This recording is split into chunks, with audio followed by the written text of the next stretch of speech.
They put up a tall fence covered with black tarp and topped by barbed wire, surrounding Lake Colette at the center of Juniper Valley, so that no one could see what they were doing. 2 of the 3 local cop cars were stationed 24/7 at either end, one to the east and one to the west. This all went on for 3 days while some unknown official body did what needed to be done. Then overnight, the black barbed wire fence was gone, replaced with the normal chain-link variety. A few middle school kids dared Kevin Witter to apply a pair of wire cutters and sneak in. My little half-brother knew Kevin. The kid claimed to have seen unmarked vans and a bevy of sunglasses-wearing government agents with automatic weapons surrounding a team of scientists in hazmat suits, dragging the carcass of a monster out of the water. The monster had 10 legs, the skin of an alligator, and the body of a squid. Or the body of a shark, or matted fur, or feathers, or teeth. It changed per telling, and it was all bullshit. I'm guessing Kevin Witter either chickened out before doing the deed, or else was picked up by the cops as soon as he approached the fence. At the end of 3 days, some early risers in Juniper Valley reported seeing 3 unmarked cars heading east on Skylark Road, towards the highway and the Air Force Base and the Palmdale Airport. Whatever government agency was operating behind the blockade, searching the lake, they were gone without a trace by the time the sun came up. And whatever they found, they weren't telling. The cops were clueless. All they told us townsfolk was that due to a bacterial infestation, we were not to swim in the lake until farther notice. I will never swim in that lake again, and I hope to God they killed them all. I stayed in Juniper Valley during the summer with my father. He and my stepmother loved it there, loved the isolation and the small-town lifestyle. Though I would hesitate to even call Juniper Valley a town, it's an unincorporated cluster of ranch-style homes planted like a pimple among the Sierra Pelona Mountains. In the 90s, the population of Juniper Valley and the surrounding hills was 800 and change. There was 1 general store in town, 1 gas station, 1 church, and 1 dirty little inn with a bar restaurant. Anything else one would need could be found in Palmdale, a 45-minute drive east, through miles of gridded power lines and golden flatland, dotted with silos and scrape metal. The town resembles a bowl with Lake Colette at the basin, and streets and houses arranged around the edges, along the slopes of the surrounding hills. Calling Lake Colette a lake is also stretching things a little bit. It's a sag pond right on the San Andreas Fault, which cuts straight through Juniper Valley. During droughts, Lake Colette would drain to a glorified puddle, a mossy marsh of waist-high weeds. There were quite a few rainy years during my childhood. Lake Colette would remain a proper body of water then, even in the midst of a hot, dry summer. I'd look out my bedroom window at the lake, below the dim circles of light cast by the 2 street lamps on Skylark Road. Pitch black like a tar pit. On moonless nights it seemed bottomless, and I felt as though it could be a kilometers deep well. A black hole. I grew up. My months in Juniper Valley became skull-crushingly boring. My dad and stepmother worked, my half-siblings attended a summer program at their school, and my friends were 70 miles away. The nearest library was almost as far, and the rabbit-eared TV picked up 3 channels: local access from Palmdale, the Bible channel, and assorted infomercials. It was my step-grandmother who told me about the Will Fell Animal Sanctuary. She went to church with a lady who ran the place, a retired park ranger named Kathy. The shelter was a nonprofit funded solely by donations with an all-volunteer staff. Kathy owned an acre of hillside land off Skylark Road, just west of town, a 15-minute walk from my father's house. I was 13 the first summer I volunteered at Willfell, and I went back every summer after. They loved me there. By they, I mean the only 2 staff members. Kathy, an earthly woman in her 60s who functioned as CEO, manager, accountant, and primary caretaker of the animals, and Jacques, a 27-year-old autistic man who cleaned cages and walked dogs as part of a government-subsidized program. and I fell in love with the animals. There were about 60 of them, homeless dogs and unwanted cats. There were 2 huge kennels in Kathy's large backyard built by her sons, one for dogs and one for cats. Farther back, rabbit hutches, and at the far end, against the sturdy fence, a tiny stable that housed an elderly racehorse and a fat little donkey. When Pounds and Palmdale and Lancaster received animals they had no room for, they'd give them to Kathy. She'd drive her rickety old windowless van east to the highway, then come back hours later with new furry charges. Sometimes she'd even function as a poor man's dog catcher. Agencies would direct her towards residences from Juniper Valley to Acton, asking her to remove starving, nearly hairless dogs from gardens and pull emaciated cats out from under cars. These were the highway strays, abandoned on the 14 by individuals who no longer wished to be pet owners. That first summer, I met Jane. Jane was a friend of Kathy's, a retired Navy nurse who worked as an at-home caregiver and took in homeless cats. She visited Wilfell at least once a week, sometimes bringing large bags of cat food. Jane was a rough lady, tanned, sinewy, wrinkly beyond her years, only ever seen wearing stained wife-beaters and baggy fatigues. She never married, had no family I knew of, and seemed to prefer the company of cats to humans. Kathy considered her an asset. She'd take in 20 cats at a time, accepting responsibility when we had no more room. She owned a half-acre a few miles southwest of town, off a shabby 2-lane road called Oak Tree Lane. Oak Tree Lane snakes between gray-green hills before dead-ending deep in the Angeles National Forest.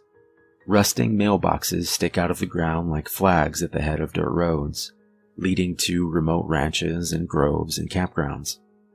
Jane's cottage was at the end of one of these dirt roads, in a little clearing carpeted with knee-high weeds and prickly shrubs, surrounded on 3 sides by gently sloping hills. She'd take me there sometimes. There were always cats everywhere. Cats inside and out, cats on the sofa, cats sitting atop Jane's washer, cats sunning themselves, stalking field mice and butterflies.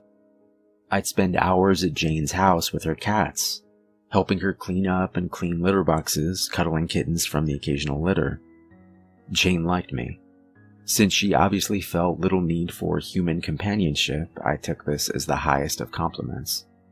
Every summer on the first day I'd see her, Jane would break out into the biggest, brightest smile that Kathy swore she reserved only for me. "You're like me, Matthew," Jane would say, as I stared out the window of her 1979 El Camino. "You can cut through anyone's bullshit and see their soul. That's why you love animals so much. Your standards for souls are higher than most." The earthquake hit the winter of my junior year. I remember waking in the middle of the night, roused by the thud of my precariously placed math book falling off my desk. The mild shaking lasted about 3.5 seconds, then I realized I'd experienced an earthquake. My dad, his family, and Juniper Valley were hit a bit harder. Positioned on the San Andreas Fault and close to the remote epicenter, structural damage was rather extensive. The mess had been cleared up by summer, but I noticed broken sandbag barricades and new violent cracks along Skylark Road. Lake Colette looked more robust than I'd ever seen it, but was surrounded by a chain-link fence. The water had taken on a greenish tinge and hosted islands of thick yellowish scum. For now, it was closed to the public. Kathy's windowless van still hadn't broken down, but she was tired of driving it all over the valley, so she handed me the keys. I enjoyed it at first, rambling through Golden Plains until I saw the boxy developments of Palmdale, rescuing filthy, unloved creatures from the clutches of abusive owners or uncaring bureaucracy. Jane had all but disappeared. Her last nursing charge had passed away, and she was rarely seen in town. Only at the general store, Kathy told me, and very rarely. I think Kathy and I were the only people in Juniper Valley who noticed her absence. I missed Jane. I missed the way her face lit up when she saw me, and the warm summer afternoon spent in her backyard. I called her landline once; it had been disconnected. Soon, the cats started appearing. My third day back, I was sitting in Kathy's office when I received a phone call from a talkative old lady in town. There was a cat in her backyard. It had been sitting in a lower branch of her oak tree for hours. "I think it's someone's pet," she said. "It's too chubby to be a stray." This, in and of itself, was not an extraordinary event. Everyone in town knew Kathy ran a shelter and would infrequently call her in lieu of animal control when an unknown animal became a bother. Sometimes said animal would be a neighbor's lost pet. Other times a runaway that had wandered from Palmdale. Kathy always made an effort to find the owner. Rarely a feral, abandoned highway stray would make it to Juniper Valley. These poor creatures were always half-dead things with matted fur and exposed, dotted skin. They usually had to be euthanized, or died before the local vet got the chance. At first, I assumed the calm, well-groomed gray and white shorthair I found in the old lady's oak tree was the former, a townie's escaped house cat. I tried to coax the thing down with a can of tuna. No dice. It wasn't remotely interested in the food. It just stared. Black, depthless eyes locked on something that wasn't me. I stood, tuna can in outstretched hand, looking like an idiot, for 5 frustrating minutes before giving up and going to the van to grab Kathy's net. When I got back, the cat was gone. I never saw it again. It bothered me all night. It was like the cat had been messing with me. And it happened again and again. Homeowner after homeowner of Juniper Valley calling Wilfell and asking us to remove a cat from their property. Always cats. Always different cats. I don't think I ever saw the same one twice. The homeowner always insisted he or she had never seen the animal before, and they never had collars. They always appeared well fed, if not overfed. Their fur, though not show quality, was thick and intact. It became troubling. Juniper Valley had a population of 842. It was located 45 minutes from the nearest town and surrounded on 3 sides by hills and forest. Everyone knew everyone else's pets, and the sudden appearance of so many unaccounted for cats was mysterious to say the least. And these cats were not like any cats I'd ever seen before. They liked fresh water. I'd find them sitting in fountains and kiddie pools. They didn't seem to like the sun. They'd come out at night or else be found in some shaded, dark, enclosed space. They were silent, never hissing or meowing. They were really, really good at getting in and out of places.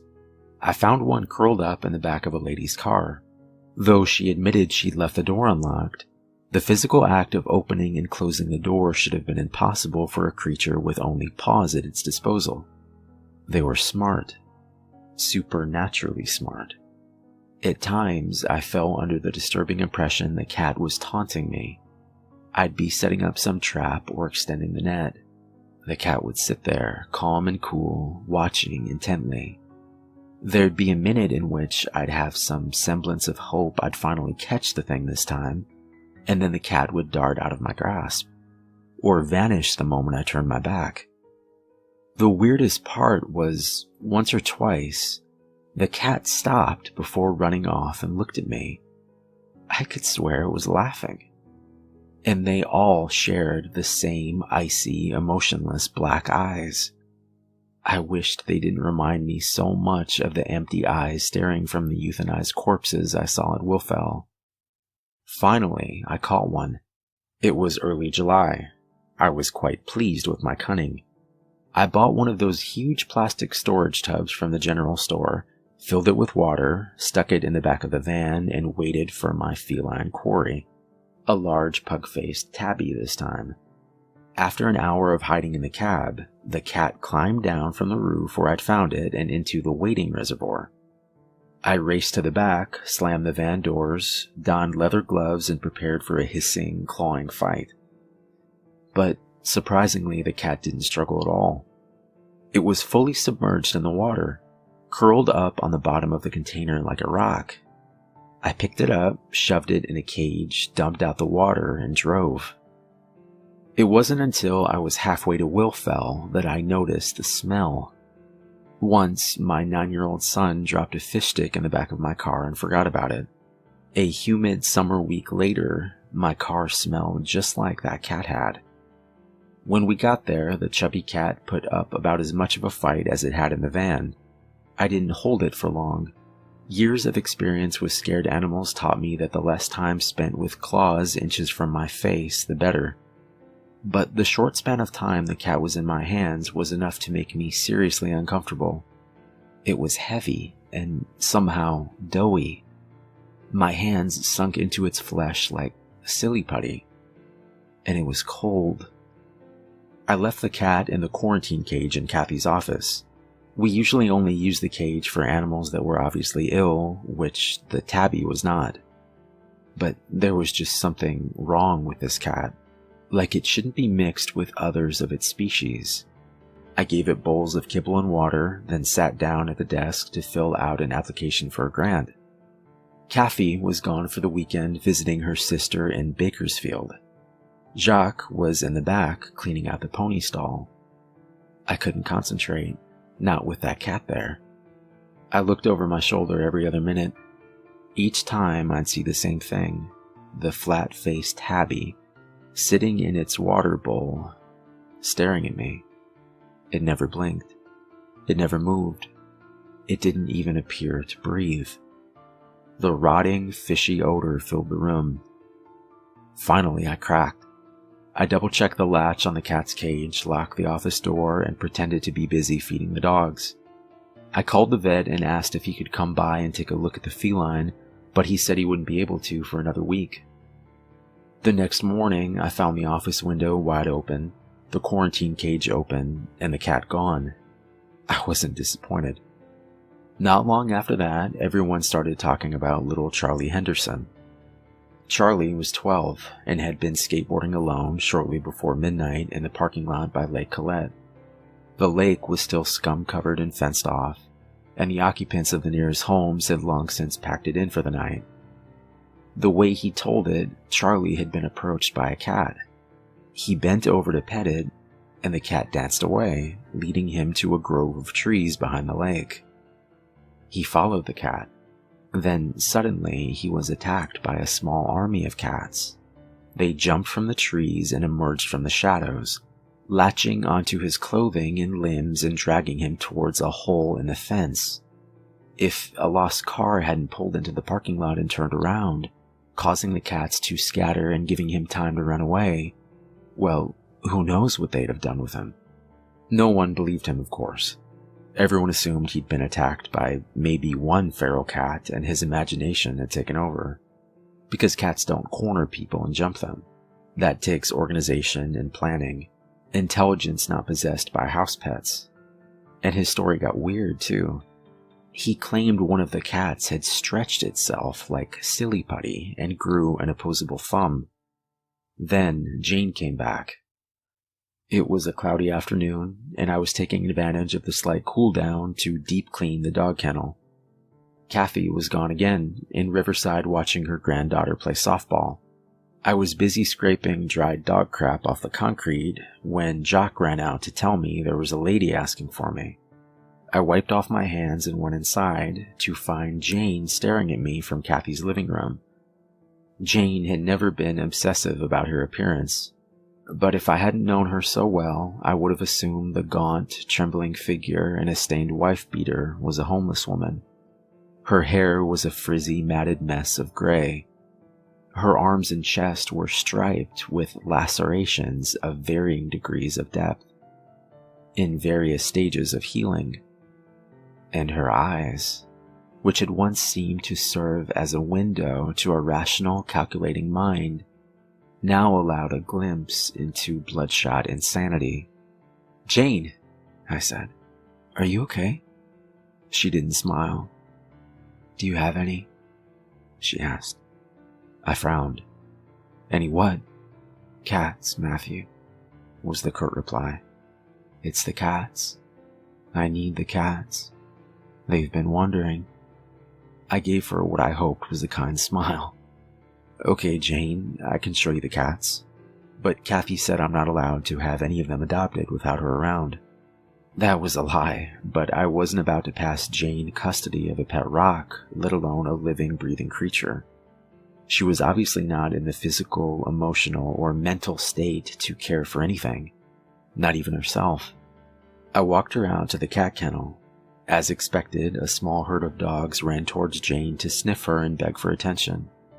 Then, about 3 feet from her, the dogs stopped. They sniffed the air, whined, and ran off in all directions. Not a single one of them got near her. Jane looked over the cat seriously, then sighed in disappointment. She shook her head, turned around, and paced back to Kathy's house. "You haven't caught any?" she said. "What are you talking about?" I asked. She glared, looking through me. She could cut through anyone's bullshit and see their soul. "You know what I mean, Matthew. My cats. Call me if you catch one. There's so many of them now, and they're getting bigger." With that, she walked out the door. She stopped and turned around. "And Matthew, watch the lake." I spent the rest of the day in a daze. I'd been wondering where the weird cats came from. They didn't belong to anyone in Juniper Valley, and it was hard to believe that they'd all migrated from Palmdale. Jane took in homeless cats. Maybe they were hers. I didn't know why they would have left food, water, and shelter to wander for miles along an isolated road and into a neighborhood, but it was at least a possibility. That night, following a tangled motivation I couldn't put into words, I borrowed my father's car and drove to the parking lot by Lake Colette, where Charlie Henderson had been attacked. I pulled right up to the fence, turned off my car, let my eyes adjust to the darkness. I obeyed Jane. I watched the lake. I hadn't sat for 10 minutes before I saw movement. A black shape, creeping out of the shadows and approaching the water's edge. More movement against the clump of trees to my right. Cautiously, quietly, I opened the car door and stepped out. I shut the door gently and tiptoed towards the fence. A large black cat waded in the dirty lake. Its paws were inundated. It kept on going. I came closer until I was grasping the metal links of the fence, and I felt it quiver under my fingers. I looked to my right and saw them. 2 more cats. Huge cats. The biggest I'd ever seen. Cats climbing down the fence like monkeys. Head first, completely vertical. One, then the other, jumped gracefully to the ground and stepped into the feeble light bleeding from the 2 streetlights. One was yellow, the other a tabby. The first cat was almost completely submerged.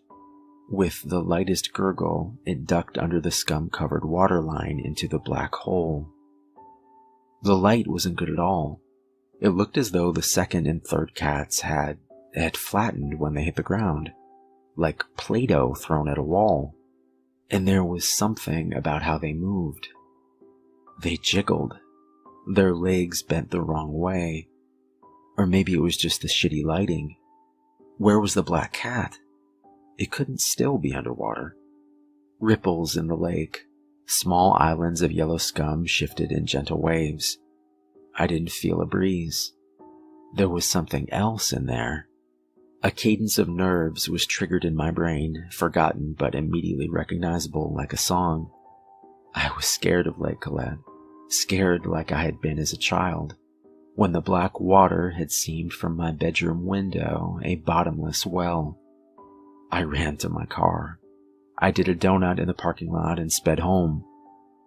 The next morning was hot and bright, and under the cloudless sky it all seemed ridiculous. I was letting the Charlie Henderson rumors get to me. I walked past Lake Colette on my way to Willfell. I went right up to the fence. Nothing seemed out of the ordinary, no cats in sight. A light breeze ruffled the water. I breathed in and gagged. It smelled like rotting fish mixed with a McDonald's dumpster. It smelled like the pug-faced tabby I'd caught. Cats don't like water. Cats don't swim. I'd spent nearly half a decade surrounded by cats, And the cats I'd been chasing around yards and spying on the night before weren't cats. That smell. The way the tabby I'd caught had felt when I held it. Bloated and putty-like. Cold. Those cats didn't purr or meow. They didn't eat. Their intelligence, and that stare, those glassy, corpse-like eyes that seemed to take in everything and nothing. And Jane, her cats, she'd said, they've been wandering. They're getting bigger. Maybe she was going nuts living out there all alone in the wilds, a mile away from her nearest human neighbor. The dogs wouldn't come near her. Her own cats had been attacking her, apparently. How else to explain the scratches all over? Yet, still, she was desperate to have them back. I had to talk to Jane again. Kathy was still gone and it was Jacques' day off, so I planned on heading to Jane's lonely dirt road as soon as I fed the animals. But a couple from Palmdale called unexpectedly, asking if they could come by with their daughter to pick out a pet. By the time they'd selected a corgi mix and made arrangements to have the dog neutered, it was after 5. It was fine, it was still light out. I locked up, grabbed the keys to the van, and made my way into the hills. My teenage bravado waned as I traveled farther and farther away from Juniper Valley. There's no defined town line, but when you reach the intersection of Skylark and Oak Tree Lane, you're essentially watching civilization shrink in your rearview mirror. I'd forgotten just how far away Jane's shack was from anything, and just how desolate and lonely the mountain road became. I didn't see a single other car the whole time. Finally, I came to the rusted blue mailbox with Jane's numbers on the side. I turned on the dirt road. When I reached the apex, I saw Jane's shack. Carefully, foot on the brake, I made my way down into the valley. It didn't look like Jane was home. There was no light coming from the windows. I pulled up closer into the driveway, past the house, to the carport in the back. The back door was wide open, and Jane's El Camino was there. The cats weren't. No cats lounging in piles by the stairs. None prowling around the yard. I pulled behind Jane's car, climbed out of the van, strolled into the backyard. Jane's empty property looked lovely in approaching dusk. Beautiful trees reaching for the heavens, majestic firs meeting fluffy white clouds like an Old West movie backdrop. She must have been hiding in the house. She must have crept up behind me, because I don't remember feeling the blow. I woke up lying in cool, moist dirt. I was looking at water. Lake Colette? No, I saw nothing but hills and foliage in the distance. Where the hell was I? I sat up. My head spun. I felt blood in my hair. I was sitting on the bank of a small pond.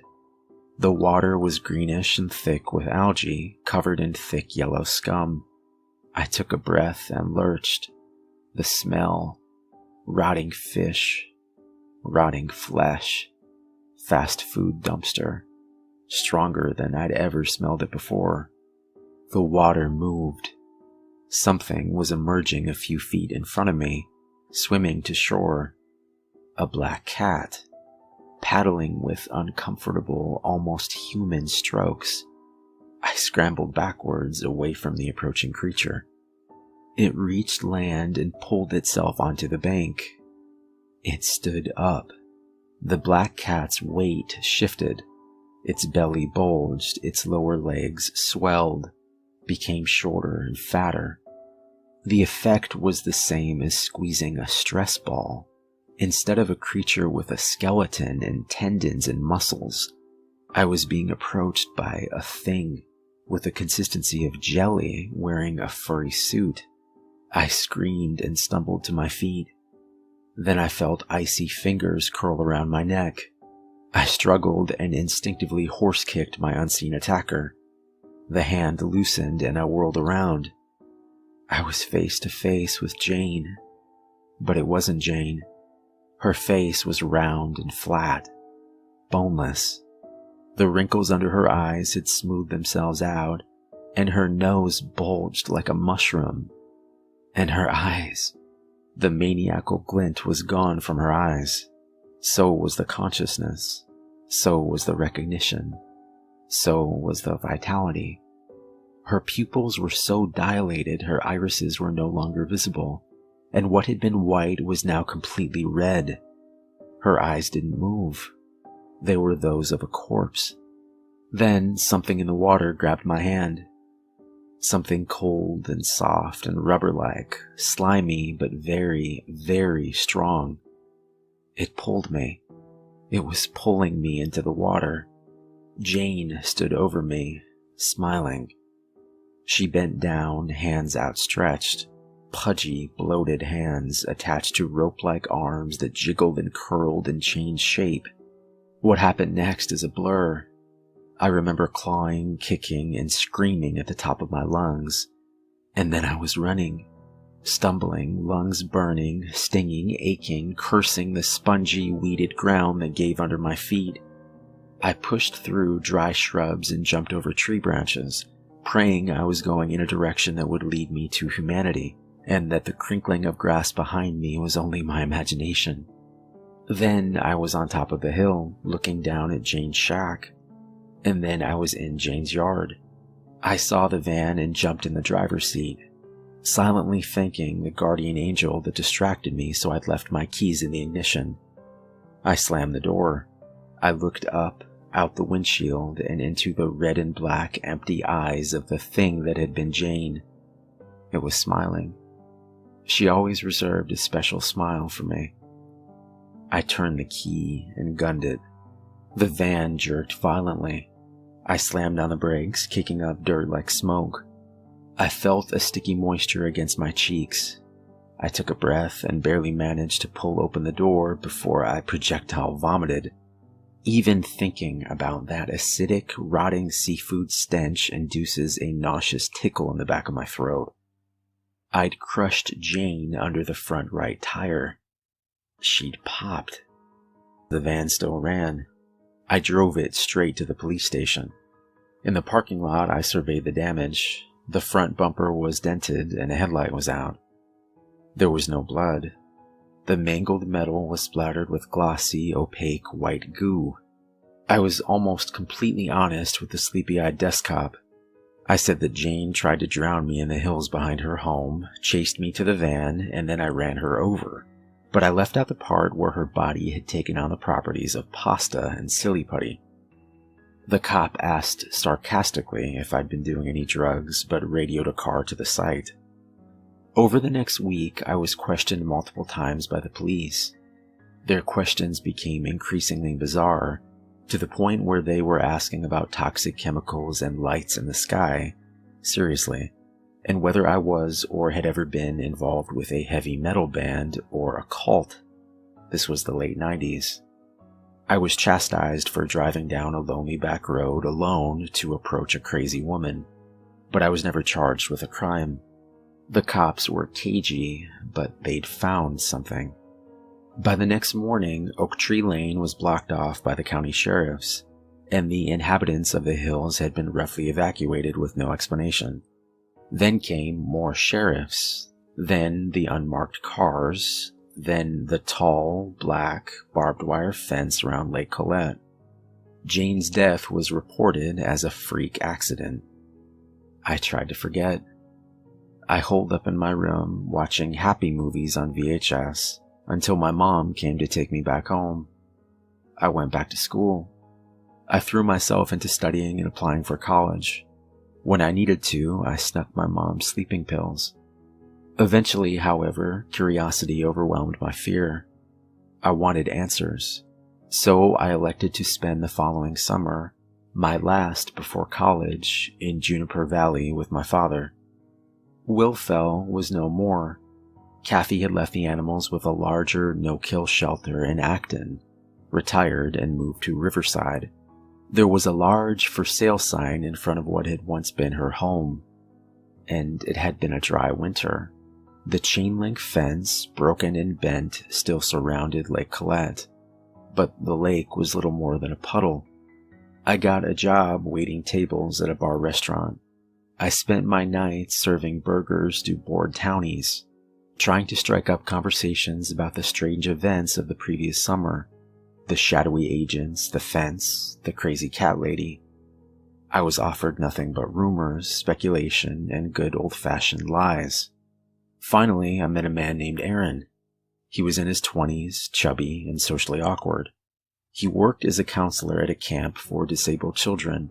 He talked about Dungeons and Dragons a little bit too much, and his uncle was a local cop. It was a slow night. I shot the shit with Aaron for a while. When I asked him if he'd heard about the crazy cat lady who died last year, he played it off like a tabloid headline. But I'd noticed his eyes widen and his hands tremble. I guess I got lucky. Aaron's cop uncle apparently had a weakness for Jack Daniels and a tendency to ignore police confidentiality when drunk. And that weakness must have been genetic, because an hour later, Aaron was singing like a canary.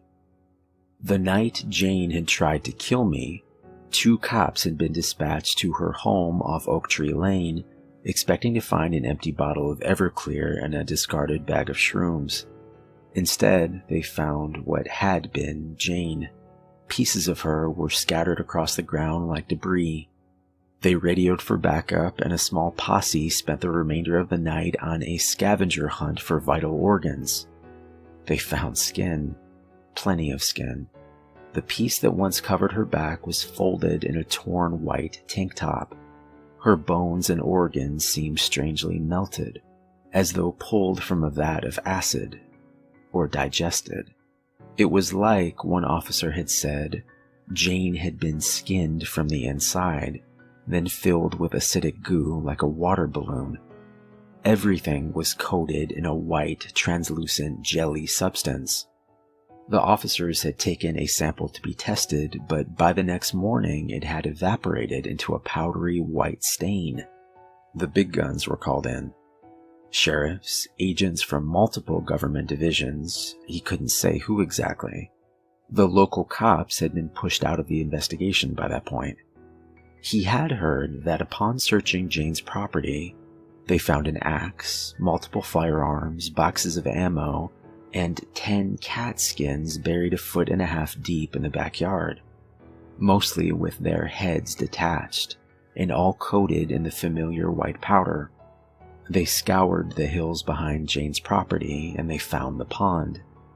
The small pond that, according to land surveying reports, had not existed before the earthquake and the rains of the previous winter. They drained it. At the bottom, they found 24 more cat skins. The insides were all gone, yet the skins were unmarred. At no point had they been cut apart or sewn together. Again, it appeared as if something had eaten or dissolved all the blood, bones, and vital organs, except for the teeth and the eyeballs. The eyeballs were left intact to stare hauntingly into oblivion.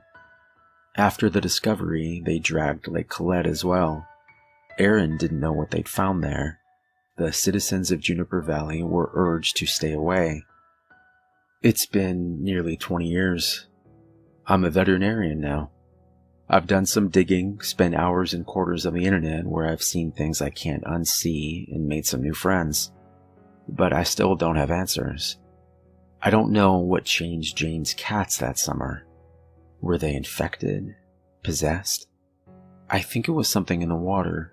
Hyper-intelligent, blob-like things that had been dormant for years, brought to the surface by that earthquake. But this is all conjecture, my opinion. All those years ago, I told Aaron, the chubby camp counselor, everything. He listened, eyes widening but never doubting. The next morning, he and I took his car down Oak Tree Lane to the rustling blue mailbox, and finally the abandoned shack where I'd passed so many summer days. We hiked a mile into the hills, carrying 2 shovels and my father's rifle. We found the hole that had once been a pond, now a weeded ditch. We got to work. It was hard work. It was dirty work. It took a few trips. But by the end of August, we had leveled the land and completely filled the hole with dirt. I don't know what was down there, but if there's more, They're not getting out.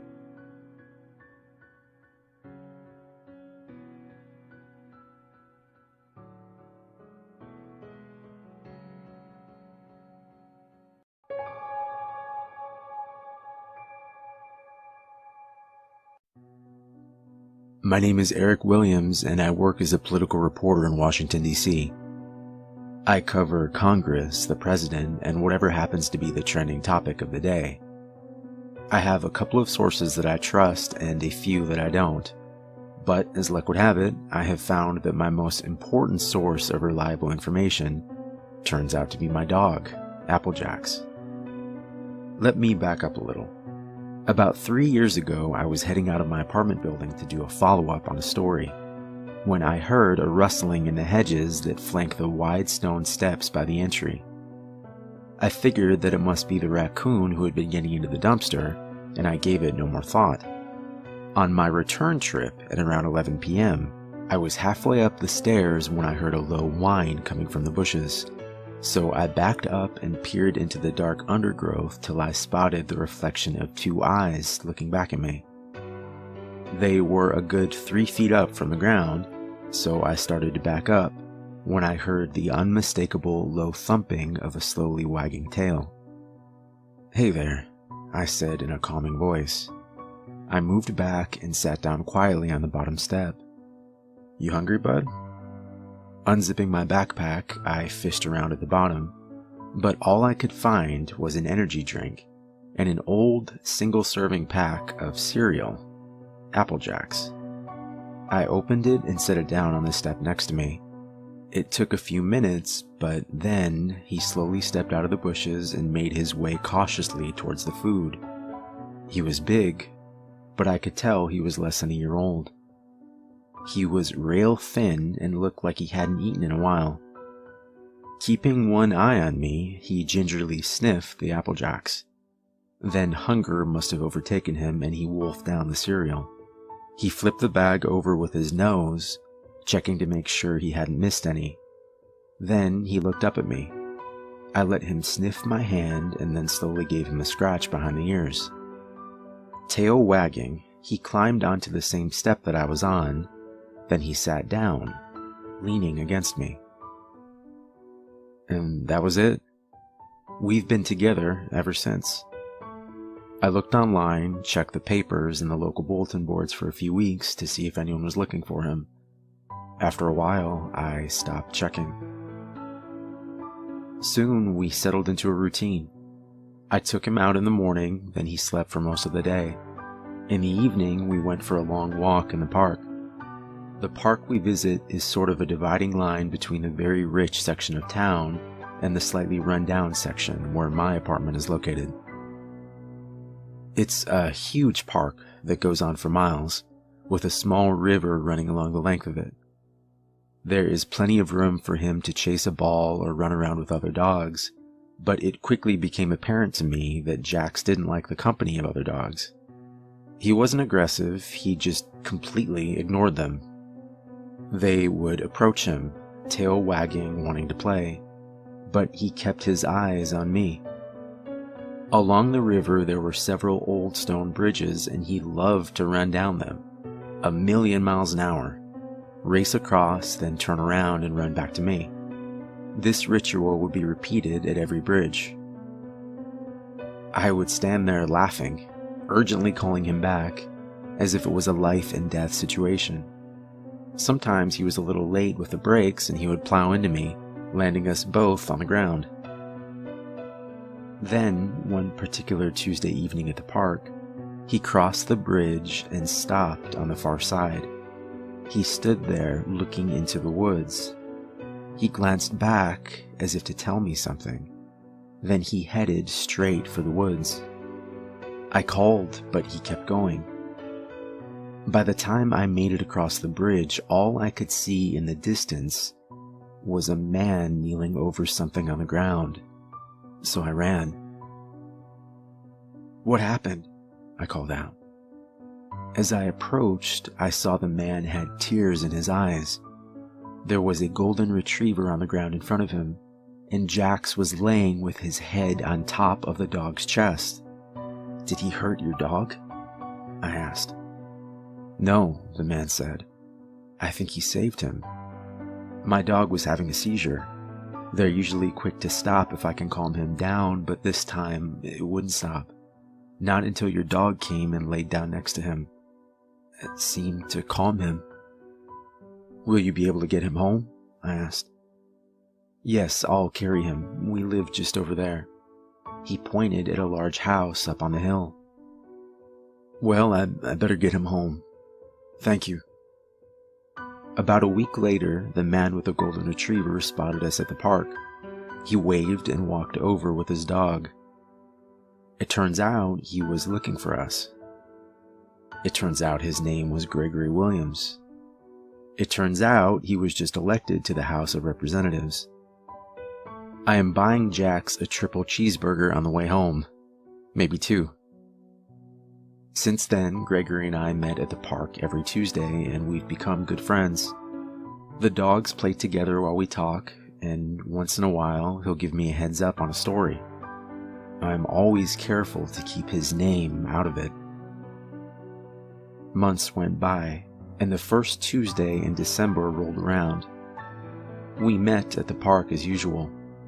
While the dogs played, Gregory told me that he was leaving early for Christmas break, taking his family up to a cabin in Colorado. He invited me to come, with Jax, of course. I said that sounded great, but I couldn't take that much vacation time. He told me nothing's happening in DC until after the holidays. Here. He reached for my phone and entered a number. That's the phone to the cabin. Get away as soon as you can. Drive up to Colorado Springs and call me. I'll direct you to the cabin. Make sure you bring Jax and anyone else you like. I mean it. Please come. My wife and kids are dying to meet the hero that saved our dog. And you. I laughed. Okay, I'll try. He looked at me, paused, then said, if you get there by the 15th of December, I'll give you the story of a lifetime. Then he nodded and walked away. His dog followed behind. I stood there silently watching him go. Back at my apartment, I poured scoops of dog food into Jack's bowl, and I heated up some leftovers for myself. I had an interview tomorrow morning with Senator Susan Collins, the chairman of the Housing and Urban Development Committee, so I sat down on my computer to finalize my questions. I turned on the local news as background noise while I worked. There had been 2 shootings and a robbery nearby. A 10-year-old had gotten lost and then was found safe at a local Walmart, and skywatchers may have a spectacular show in 2 weeks when a comet makes its closest approach on the 16th of December. Jax was sound asleep by the time I finished up and went to bed. I awoke in the morning to a soft beep of a message left on my phone. It was the senator's secretary canceling today's meeting. I called her office to reschedule, but there was only a recorded message saying the senator's office was closed for the holidays. With the morning off, I took Jax for a leisurely walk. Then I caught the train to the Capitol building. I walked over to the congressional offices to see if I could gather some info on an upcoming vote. The guard checked my press ID and nodded. I walked down the quiet hallway to the elevator. Stepping out on the 4th floor, I turned right and stopped. Ahead of me was a long hallway. There must have been 20 small offices. Every door was closed. Lights off. This was very odd, so I got back in the elevator. Stopping at every floor to check, the entire building was completely empty. This just doesn't happen. There are always congressional staff milling about. On my way out the door, I asked the guard what was going on. He just shrugged and said, "No idea." Grabbing a coffee from a nearby street vendor, I sat down at a bench overlooking the main walkway. Taking out my phone, I called my list of political contacts one by one. Either there was no answer, or a message was left saying, "I'm sorry, the office is closed for the holidays." The Congress was slated to work until December 21st. Votes were scheduled for each day. This just doesn't happen. I sat there thinking, vaguely aware of the tourists passing by. A family with 2 kids sat down on the bench next to mine. The kids were asking their dad, "Will we be able to see it?" "Yes," their dad answered. "You might not even need a telescope." Suddenly, I got this vision of thousands of people gathering with binoculars, having comet-themed parties. All the while, silent doom approached. Tossing my coffee into the garage, I headed for the train. I arrived home, took Jax out for a quick walk, and then sat down at my computer. What should I even look for? Impact? No, too many amateur astronomers out there. The news of a catastrophic impact would get out to the public. I spent the next week and a half achieving little to no results. Nothing in the news but excitement over the easily visible approaching comet. I even checked the conspiracy websites, but found nothing out of the ordinary. It was around 11 p.m. when it finally occurred to me that I should stop looking in the present and try looking into the past. I typed in the history of comets. Comets shed a lot of debris, pieces of which can slam into Earth. Comets can cause an air burst, igniting entire forests. They can also produce a high-altitude haze of particles. A comet is linked to the Justinian plague in 541 AD.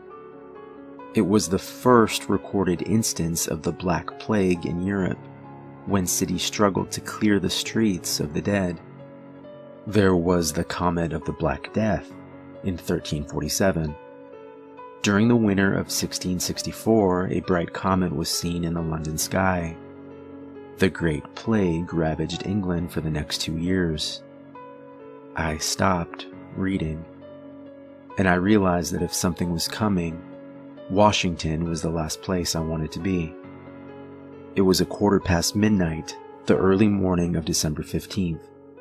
If I threw my stuff in the car and drove straight through to Colorado Springs, with a little luck, we could make it. I looked over at Jax. "Want to go for a ride?"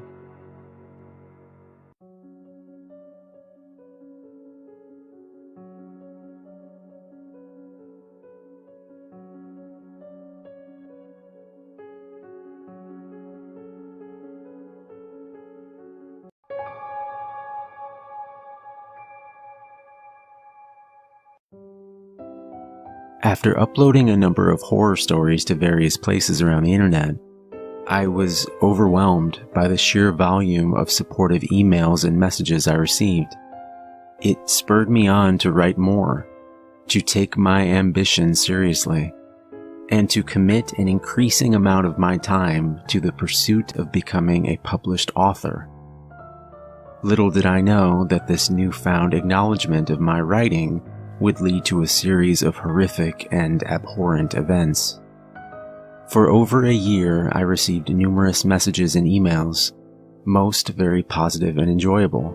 Yet every few days, I would also find a strange, disconnected, and fragmented piece of correspondence sitting in my inbox.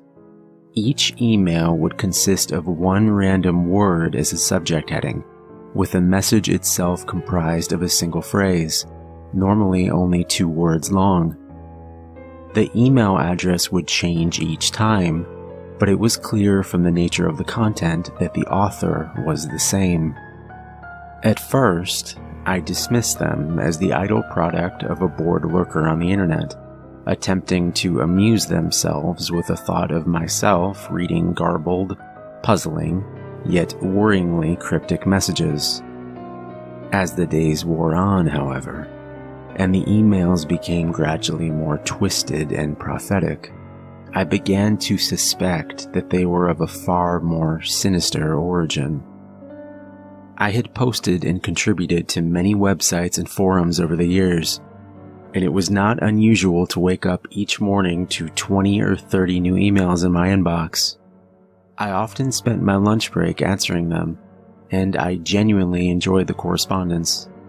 However, the day after posting a story called The Passenger, I followed my usual routine of logging into my email account at noon, only to find one message which stood out most uncomfortably from the others.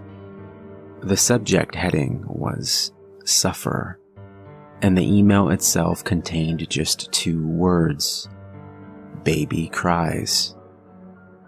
I sent the message to my trash folder and thought nothing more of it.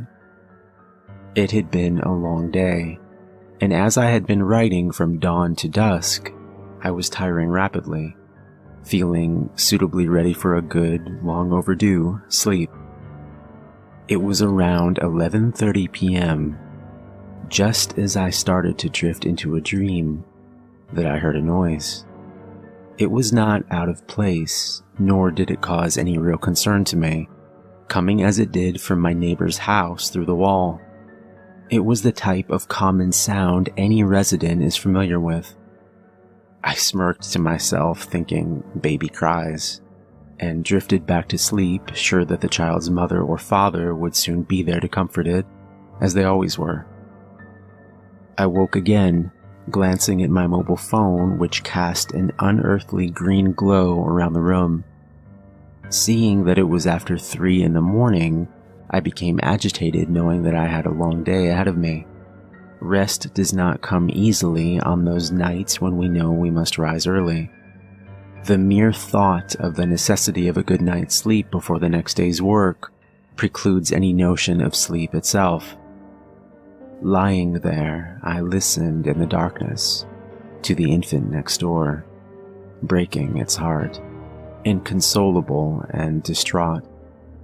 Surely the parents had not let it scream for all those hours, lying there alone in blackness of night, unattended. After trying to block out the child's cries for what seemed like hours, I admitted defeat and moved to the spare room that my family and friends normally stayed in, on the rare occasions when they visited. At 7:30 a.m., my phone alarm sounded, and after fighting the reality of another day, I reluctantly left my bed, walking slowly to the kitchen to make some coffee.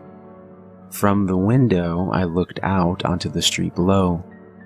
What I saw horrified me. A police car and 2 ambulances parked outside of my neighbor's home.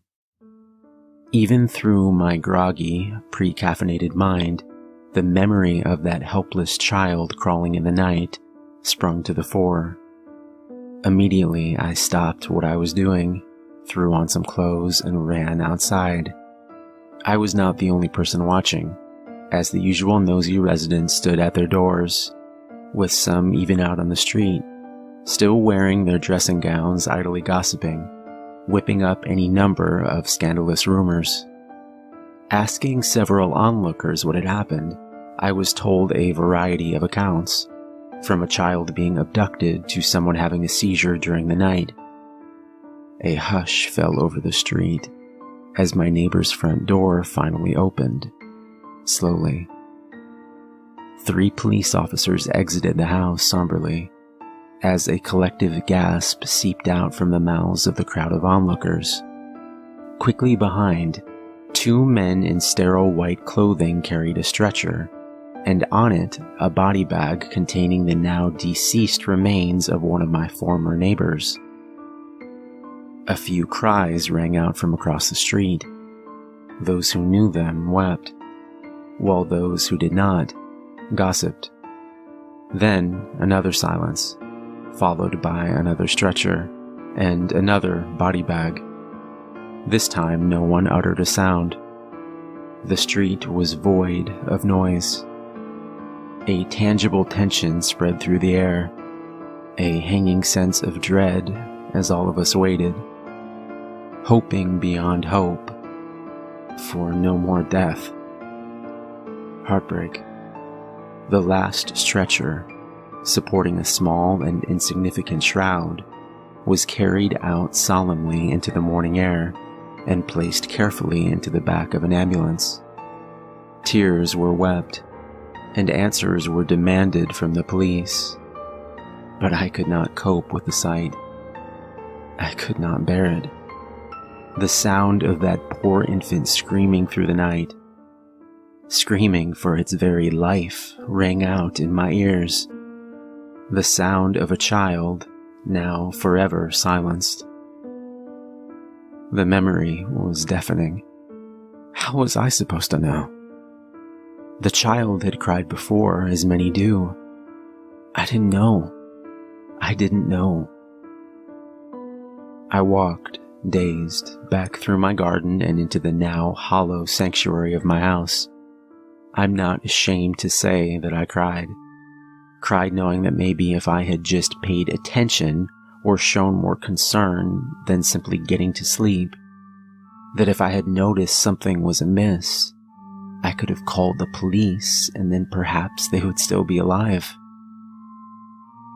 Several hours later, 2 police officers arrived at my door to ask if I had seen or heard anything unusual from the night before. They said that they were not at liberty to tell me what had happened, but that any information I could give them would help immensely with their investigation. When I told them about the email I had received, they looked at each other with an obvious sense of skepticism. When I showed it to them, they asked if they could have my login details in an attempt to trace where the email came from. Of course, I gave it to them, and then they left after saying that they would be in touch. As soon as they were gone, I returned to the computer screen to switch it off. I recoiled in horror at the sight of another cryptic email sitting in my inbox. The subject heading said, "Fan," and the email again contained only 2 short words. 2 words which drove fear through every part of my being. It simply read, "You told." I was utterly unprepared for the events which followed.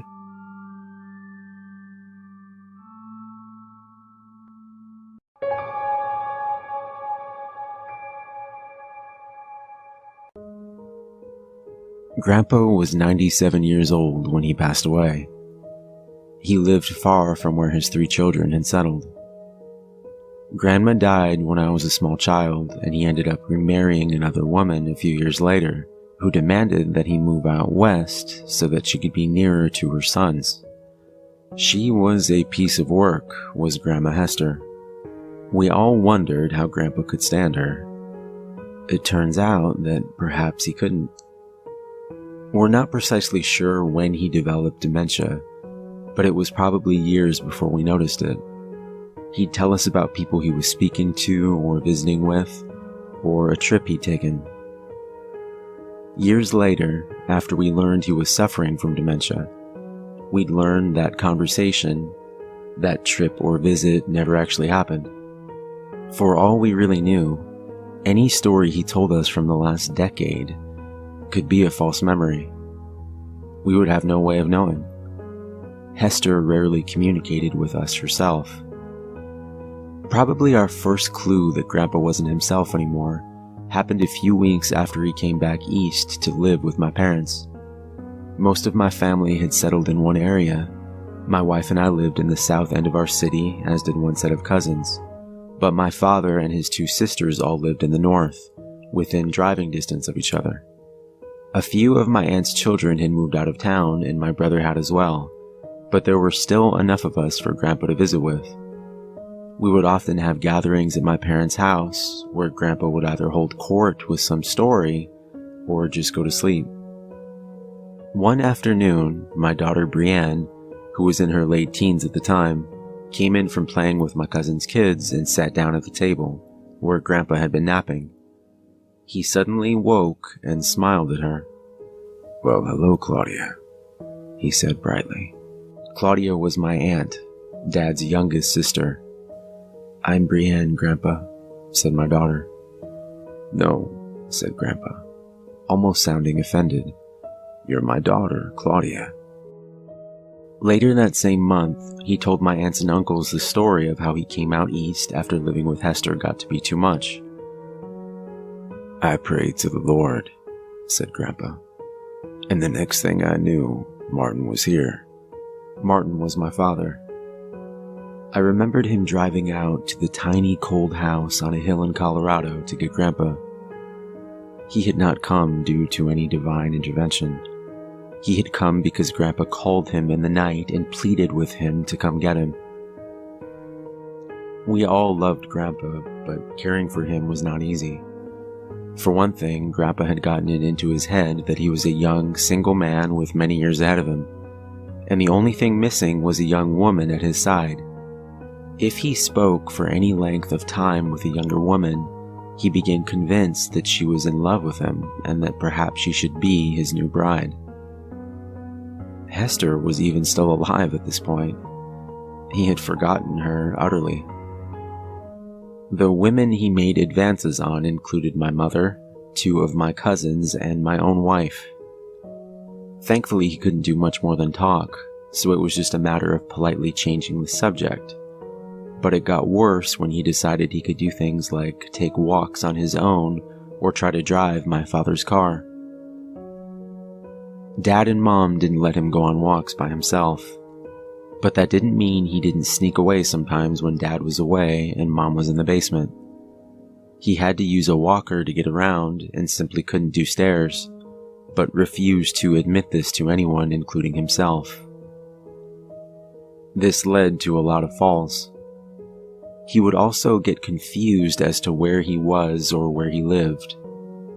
At times during his walks, he would attempt to find the old family home that he had raised my father and aunts in, despite it having been long gone since before I was born.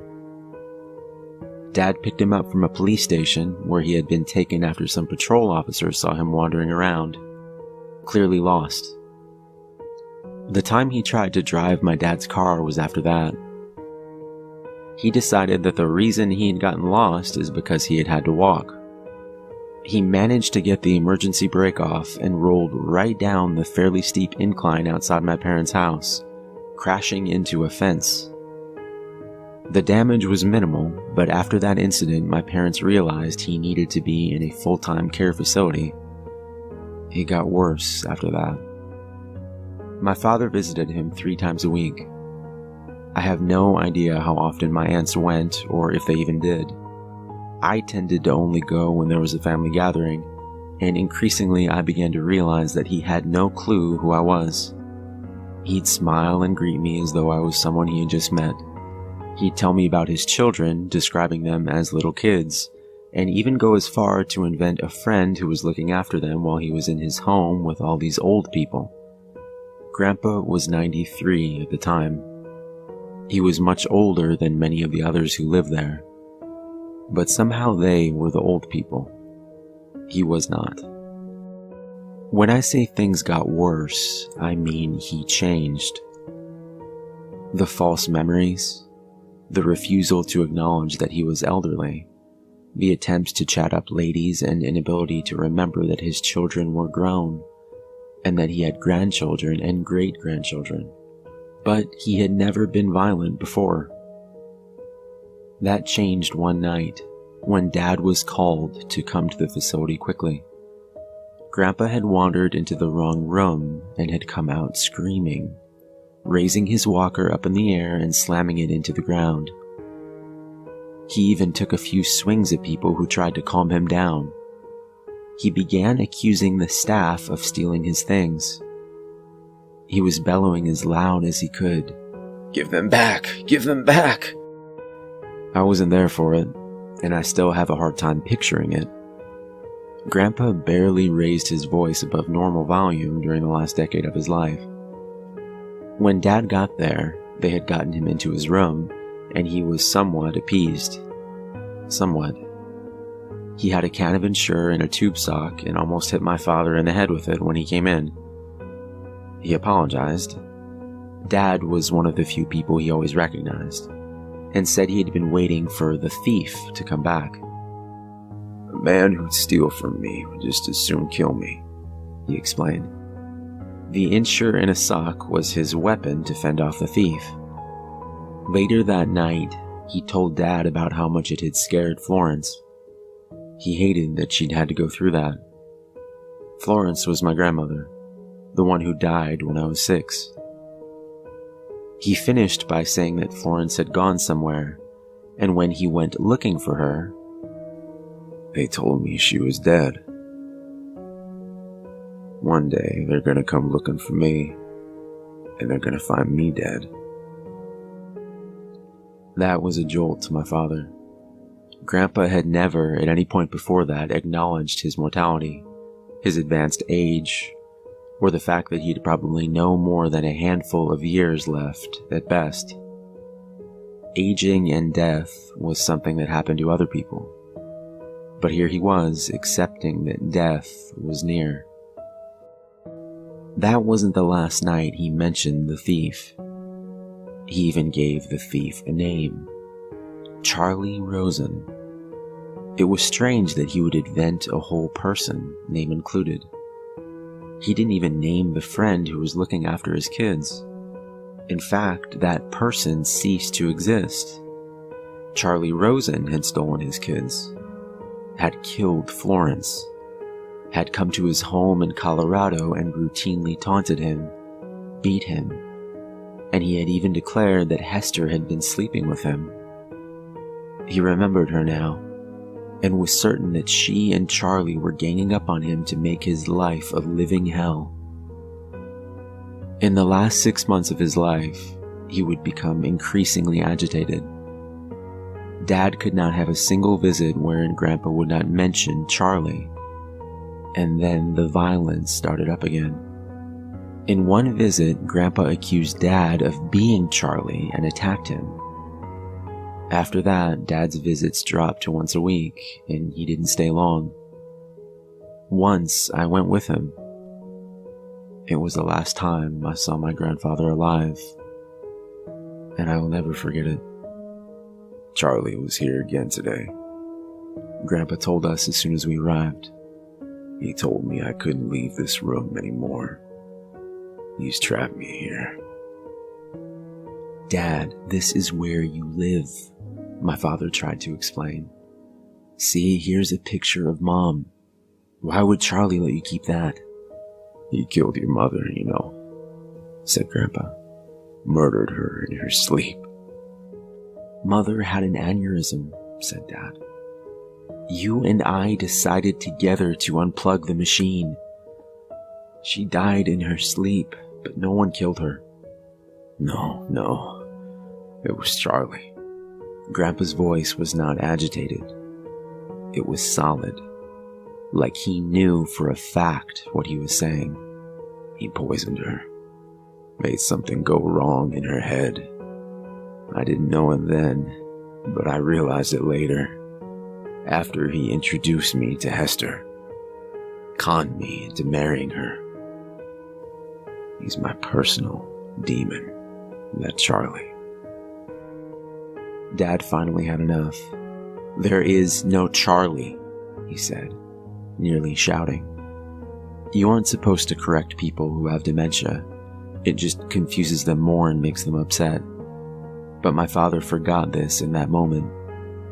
Charlie is someone you made up. Mom died naturally. You met Hester at a coffee shop years after Mother died, and while she was not a nice woman, she was not unfaithful to you. So please, stop talking about Charlie.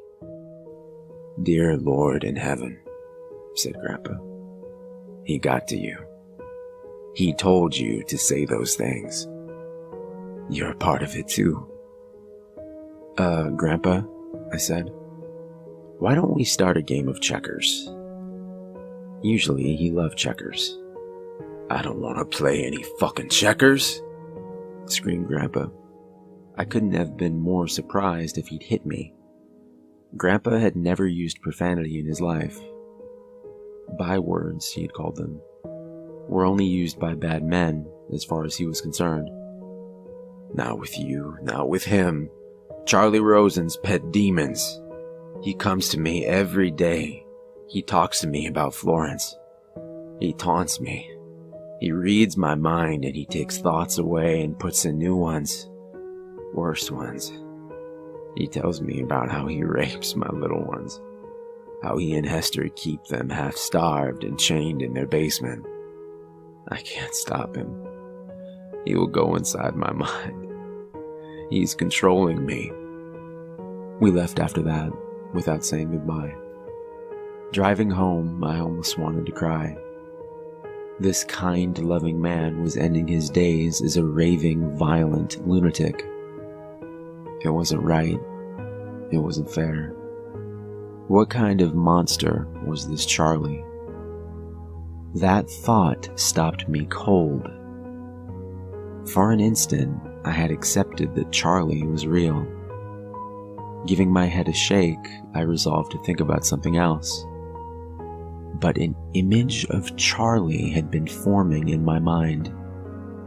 Beginning a few months back, when Grandpa had first started talking about him, I only now realized that when Grandpa spoke of this demonic man, I was picturing him in my mind, and I could see him clearly. I thought of the last time I had visited Grandpa in that tiny house in the mountains of Colorado when I was a teenager, sitting at that little round table while Hester served us some of her inedible glop, and I would see a man standing in the corner of the kitchen, watching us eat. A tall, gangly man with leathery skin stretched over sharp-looking bone and corded muscle. Shaggy gray hair hanging down, obscuring the upper part of his face. His smile stretching like a knife slash across his jaw. I thought of the wedding. I was 12 years old. I met Hester for the first time. And standing a ways behind her was that same man. I remember a family gathering at the facility Grandpa was currently staying in. Didn't we pass that man in the hall once? No, of course not. These were just images my mind had cooked up the more Grandpa had talked about this shady character that never existed. The brain can do that. Insert false people in your memory just because you decide subconsciously to remember them. It doesn't mean you're insane. It's just another way for your brain to play tricks on you. Grandpa had invented a person who he talked about with such conviction, as though Charlie was real. So my mind had conjured up a Charlie Rosen. But there was no Charlie Rosen. Grandpa died 2 months later. I remember the funeral like it was yesterday. I still wake up at night in a cold sweat, remembering. Everything was normal at the start. Our whole family gathered under the same roof for the first time in years. No one was missing. The service was nice as well. The pastor who served the spiritual needs at Grandpa's facility was the officiator. Grandpa looked calm and peaceful, whole, so unlike what he had been in the last few months of life. I started to feel calm myself. Grandpa was where he belonged now, where the devils of his own fevered, decaying brain couldn't get to him anymore. And then we drove to the cemetery. The coffin was lowered. We all sprinkled a handful of dirt on the coffin and began our walk back to the cars. And then the gravedigger came out of the shadows to start shoveling the rest of the dirt. I could barely read the embroidered name tag. It looked like C. Rose or C. Risen, or no, it couldn't be. He was a tall, gangly man with leathery skin, sharp-looking bones, corded muscle, and long gray hair. And that smile that haunts my nightmares to this day. I watched as this phantom dumped shovel after shovel of dirt on my grandfather's coffin. He was laughing softly under his breath, and I have never heard such cruel laughter. Today, I felt like I had to write all this down, to make sure I remember it all before things get worse. Because today, my father called me to complain that Charlie was driving past his house and staring in the windows.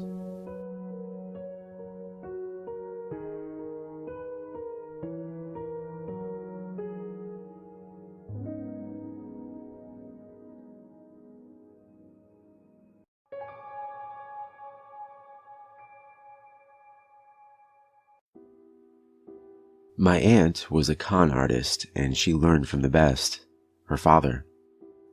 Grandpa never made it big, but he lived for the game. Staying under the radar was probably what made sure he never got caught. Not once. He was so proud of that. Mom didn't take up the family business. She got religion instead and married a tax accountant. It's so ironic that it sounds like a joke, but it's true. Dad was always the best for helping out with math homework. Mom's more colorful relations were kept at a figurative arm's length throughout my childhood, lest they'd corrupt me into following a more interesting life path. Aunt Cassie was the only one who could wiggle her way into my life. She was fully licensed as a psychologist, which made her a smidge more respectable. But Aunt Cassie used her ability to read a person in a whole different way, one probably not intended by the university who issued her degree. Aunt Cassie was a bona fide psychic. She had a shop and everything. Crystals, herbs, candles. Anything you needed to fill the mystic void in your life could be bought for a healthy markup at her little store. There was even a private room in the back that was used for readings and seances. Because both my folks worked, I would often get dropped off at the shop where I would help Aunt Cassie out with those little shows. Anything from messing with the lights to knocking on walls. Playing with the thermostat was my idea, and an effective one. Customers came to get chills down their spine, didn't they? Why not provide? Cassie helped me become the skeptic I am today. Showed me all the behind-the-scenes sleight-of-hand stuff. We'd watch daytime talk shows with magicians and mediums, and Cassie would explain every step, from a basic rundown of cold readings to how to spot an audience plant. After one particularly convincing episode, I asked the natural question, couldn't some of it be real? My aunt's reply was firm. The dead don't talk, kiddo. Anyone who claims otherwise is blowing smoke out their ass. It was her conviction more than anything that made me believe her. There was only one client I ever saw my aunt refuse. He was old, bald, and stooped. He took his hat off when he came inside and twisted it in his hands as he talked. Cassie tensed up immediately when she saw him. The man claimed to have worked in the prison systems, death row. He'd been responsible for carrying out the final punishments of the worst convicted criminals on the planet. In his old age, this tormented him, ate at his soul. He wanted Cassie to contact the souls of the ones he'd killed, so he could apologize and beg forgiveness before he joined them. My aunt threw the most epic fit. I'd never seen her so mad. She hollered and threw things, shouting for him to shut up and get out. I hid under the counter with my hands over my ears until he left. Later, I thought her reaction was one of fear because of the man's job. An executioner has to be a con artist's worst fear. Eventually, I got found out. I wanted to put on a magic show for my folks, and stupidly I thought I'd do a medium bit, where I pretended to talk to Grandpa for Mom. Huge mistake. Mom freaked the hell out and banned me from seeing her sister ever again. I'd left some textbooks at the shop though, so I got to run in and grab them, while Mom fumed in the car outside. Aunt Cassie didn't even have to ask what was wrong. She could read my face, after all. I gave her a hug and a teary, snot-filled goodbye. She did tell me one last secret, though. Kiddo, there's a curse in this family that gets passed like a torch. I hope to whatever gods might be out there that I don't pass it on to you when I go. We didn't get to talk again for more than 9 years. That's when Facebook became popular and no parental ban could help me from trying to reconnect. It was awkward. She'd had a tough go of life. To pay bills, she went honest. And with her business went all her zest and playful passion for life. One day, I got home to a message waiting in my inbox that made my stomach drop to the floor. I love you, kiddo. Remember what I told you. I dialed her number, already crying. No answer. Didn't stop me from dialing again and again and again and again. I was too much of a mess to tell my mom. The police did that for me, though, the next day. Car accident. Drunk driver. The funeral was a blur. Relatives I'd never seen in the flesh packed the church. I sat between my parents in the front row and racked my brain trying to figure out what it was my aunt wanted me to remember. We followed the hearse to the cemetery in dead silence. The priest did the last little speech, and then I was left alone by her headstone, still straining to remember what she had told me. Little bits of my parents' conversation floated in and out of my attention span. My mother said something about how it was a shame it was such a small turnout. Small turnout? That bothered me. The service had practically been stuffed to the rafters. I turned around to say something and finally understood. Behind my parents there was a whole host of people, all standing and staring dead ahead. My parents weren't paying them the slightest attention. The priest muttered some soothing condolences and excused himself, walking right through the thick of the crowd without disturbing a single soul. At the head of the group, looking just like the day I'd seen her last, was Cassie. All the rest in peace sentiment in the world wouldn't have done her any good. Her mouth was wide, wide open. And just like that, I knew. I know what the family curse is. I know why the dead don't talk. They're too busy screaming.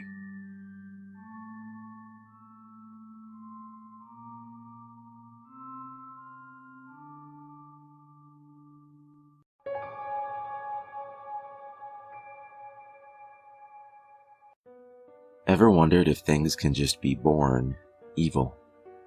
In this enlightened age of ours, concepts like good and evil are often painted as outmoded, archaic even. According to modern thought, people, animals too obviously, are simple products of their environment and no more responsible for their actions than a twig in a stream. But I know better. Some things are just born bad.